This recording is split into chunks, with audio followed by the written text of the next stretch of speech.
Our first fireside chat under the title Security and Supply, the role of gas, upstream investment, and strategic infrastructure will be a chat between Executive Chairman, Africa Energy Chamber, NJ Ayuk, together with our Minister of Mineral and Petroleum Resources, South Africa, Honorable Gwede Mantashe. Please help me welcome both to the stage.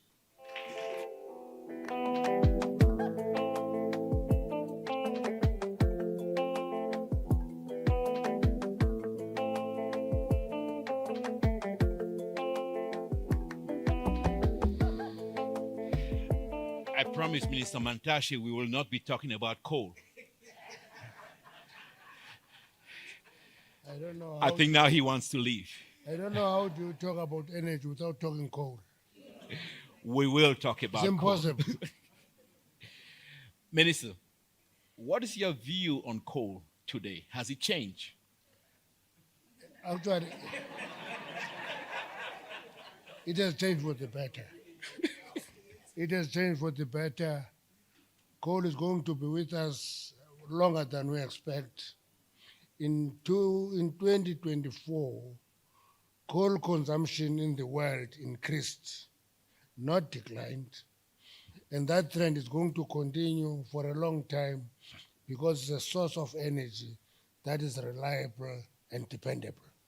For South Africa, as a country, are we still going to see coal production for power generation and also coal for other uses with electricity that supplies the region? It will depend on Minister Ramkhupa, really. If Minister Ramkhupa believes that sun, wind, and other sources of energy are better than coal, he will reduce coal consumption. But the irony is that coal export is increasing every year. Other countries want to use more coal. We've been put in a corner to believe that coal is dirty. As a result of that, we don't invest enough on cleaner coal technologies.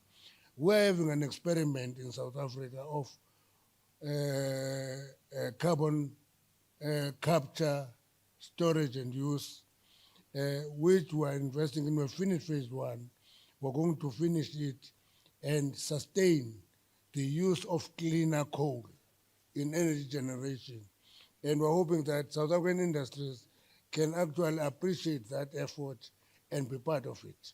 I want to pick, we have a set of questions, but I want to still pick on this issue on beyond carbon capture. First, where do we see a lot of South African exports going when it comes to coal? Everywhere. They go, let me cite Europe first. Okay. Because it is where we're put under pressure to abandon coal. But a lot of our coal goes to Europe. Mm-hmm. Okay.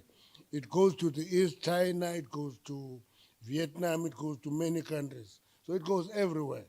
We export coal aggressively and without being forced to, because there is demand for it.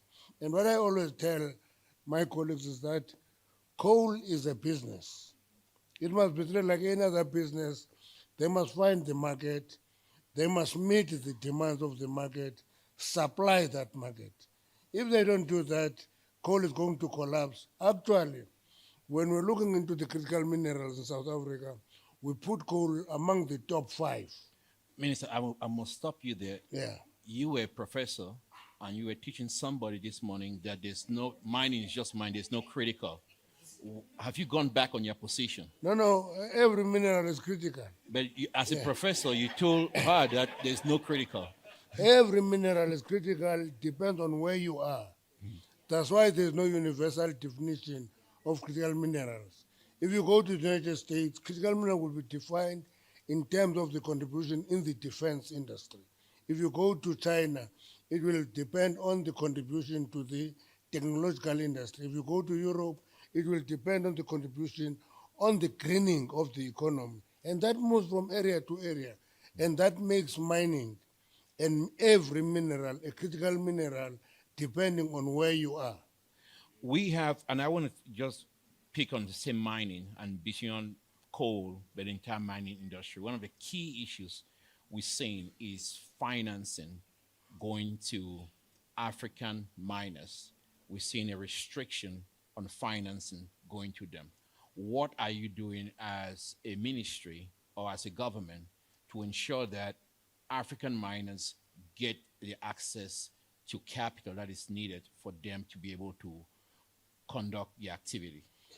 Africa should stop depending on Western institutions like your IMF, your World Bank.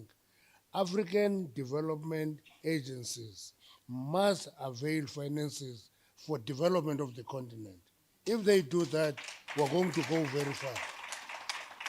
Minister, I want to shift to gas. We have an issue where in 2026, we're going to see supplies reducing from Mozambique. Do we have a plan on that when it comes to Sasol? Yes, we talked to a number of neighboring countries to supply us. Actually, Mozambique is not going to try in 2026.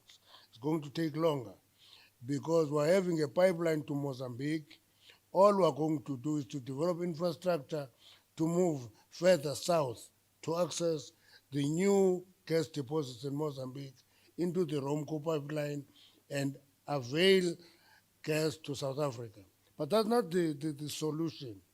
The biggest solution is us having access to our own gas deposits. That's my next question. Yes. South Africa, I just came from Scotland, and I compared the Scottish situation in the North Sea compared to the same you found with Scotland and Norway. The UK has put every restriction, just like South Africa, on gas. Norway at the top is producing 4 million barrels a day. It's doing a lot more gas. South Africa has the same situation with Namibia on the Orange Basin, where your Orange Basin, 80% is in South Africa, 20% in Namibia. We're hearing stories and news after every other month about new discoveries or new developments. How are we going to unlock that Orange Basin? And I also want to note what you've done on the moratorium on shale. How do we unlock South Africa's domestic gas potential? Characterize that restriction properly. We have no legal restriction on oil and gas exploration and exploitation in South Africa.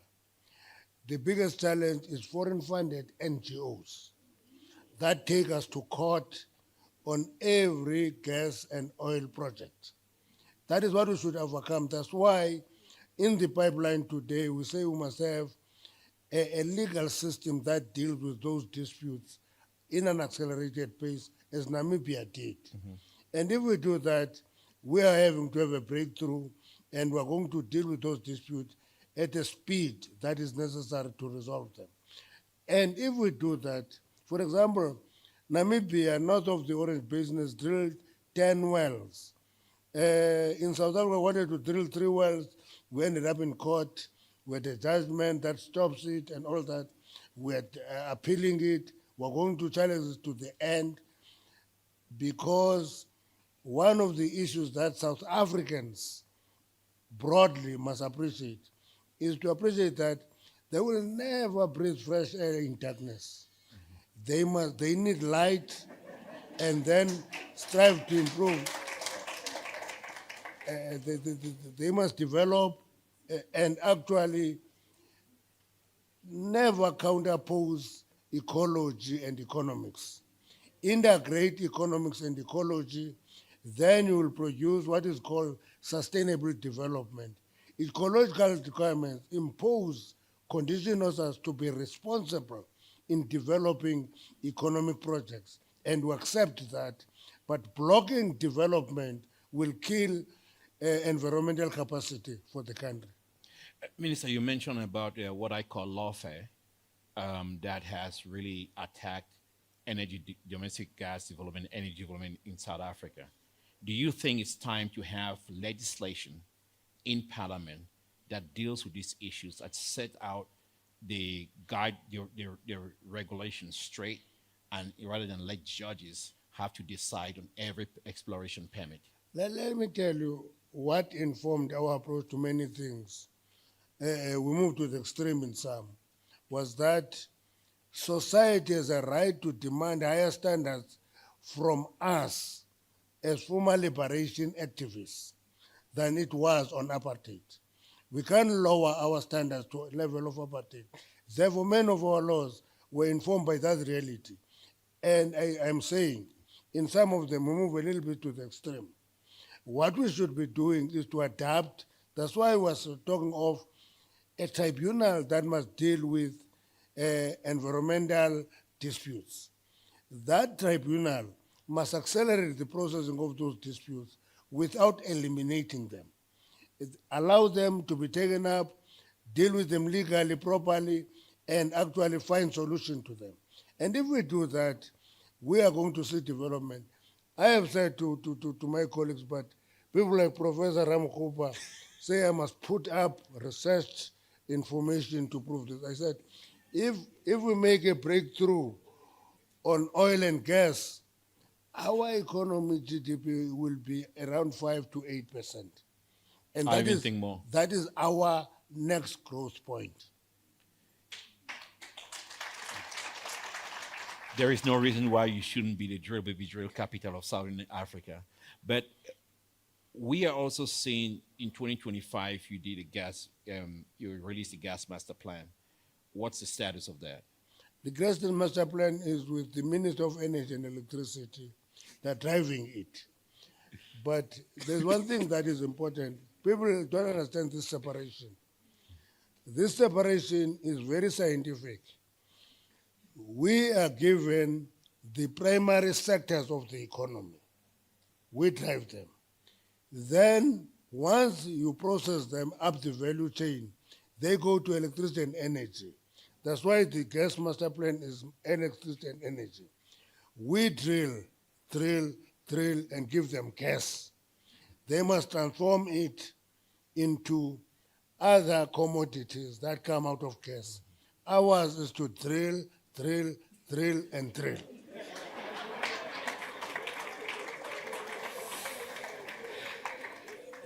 Well, it looks like you have a drill baby drill minister. Minister, I want to go back to you lifting the moratorium on shale. Are we going to see steps this year or early next year on licenses, on progress being made with actual investments from the private sector, be it South African and also international? The court ruled that regulations for the shale gas must be developed by the Ministry of Forestry, Fishery and Environment in South Africa, not ourselves. We accepted that. Ironically, that minister has just released the draft regulations. He said for comment, and I said, cassette them for implementation. Because if you cassette them for implementation, the following day I will lift the moratorium. We'll start drilling the shale gas in the Karoo. We need it for our development. And we're hoping that the process of those regulations will be accelerated and we complete it. And then we can begin to lift the moratorium and begin to see interest in the shale gas in the Karoo, very dry area of our country, but a lot of potential. I want to ask you lastly, if I don't ask this question, I think our friends from Namibia will be very, very disappointed. What are you doing on regional collaboration when it comes to oil and gas? When you look at Namibia, we just mentioned Mozambique, but also looking at other countries like Angola, that you are sharing expertise, but also different cross-border agreements. You see, Africa is a unique continent. I always talk to my colleagues in the continent, say to them, one of the issues that will help us as a continent is to work together. Because if we don't work together, we engage in what I describe as race to the bottom, where people offer conditions that are not optimal for every country.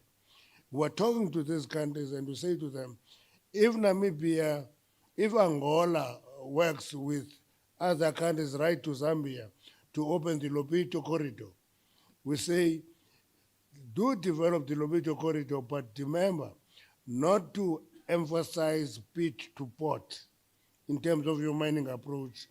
Value addition must be important. That Lobito corridor will have value if that is the case. And it depends on our agreement. And therefore, I was talking to the CE this morning and said to her, listen, Africa is a mining continent, but it is strange that it has no ministerial forum for mining. Very strange. It is the most strange things for me. Africa should be having a ministerial level forum where ministers of mining come together, engage on an approach so that we're uniform. If we don't have that, we're going to continue the race to the bottom, and we'll have a complaint that describes that without linking it to it. Africa is rich in minerals, is endowed, but it is poor. What we are not going to be explaining is that that is an outcome of a continent that is not working together to get optimal benefit out of its endowment. Minister, I want to recognize Anibal Krager. He is the Executive Secretary of the African Refiners and Distributors Association. He is here. Anibal, please stand. And now you know when you get fuel, when you don't get fuel in South Africa, he is in charge of all those traders, so you know who to go to. Yeah. And that's the bad guy. And Anibal, you're the only person I would allow to ask the minister a question about the downstream. Please proceed. You should stand. Doesn't help, there's a light, I can't see you.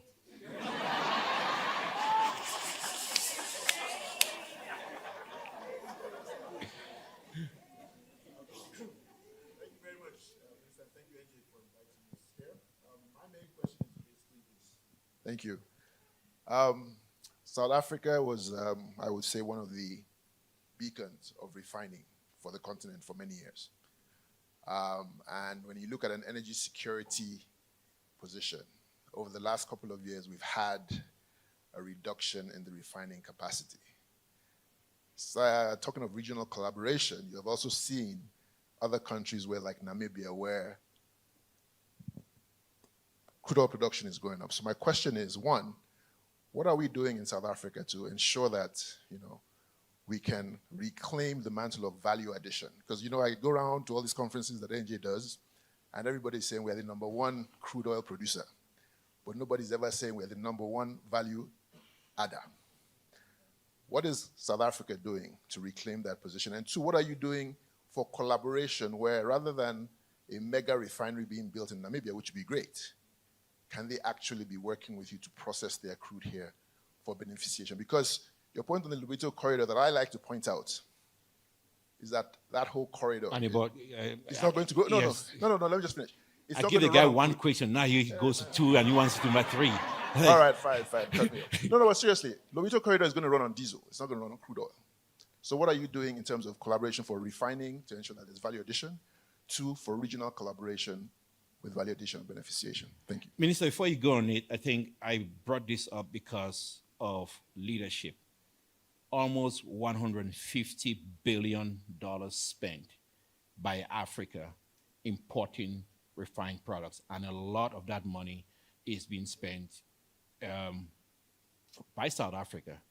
And your leadership in refining, we've seen that going down. How do we reclaim that South African mojo, that South African ingenuity that your colleague minister mentioned to really drive that as Anibal has addressed? Now, the reduction of our refining capacity was not a choice. Let's first explain that. Engine refinery blew up.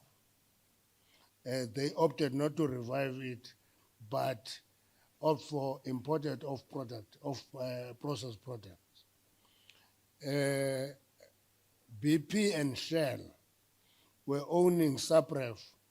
It was destroyed by a disaster. They opted out of it. So that reduction is not a choice of South Africa. We appreciate that when you don't have sufficient refining capacity, there is a big risk in your security of supply. it is that reason that one of the issues that we've done was to buy Sapref from BP and Shell, and we're rebuilding it. Now, it is going to be a state asset, and we're equally anxious about the state of Petro SA, where the 3 plants are not operational. We want them to be reignited.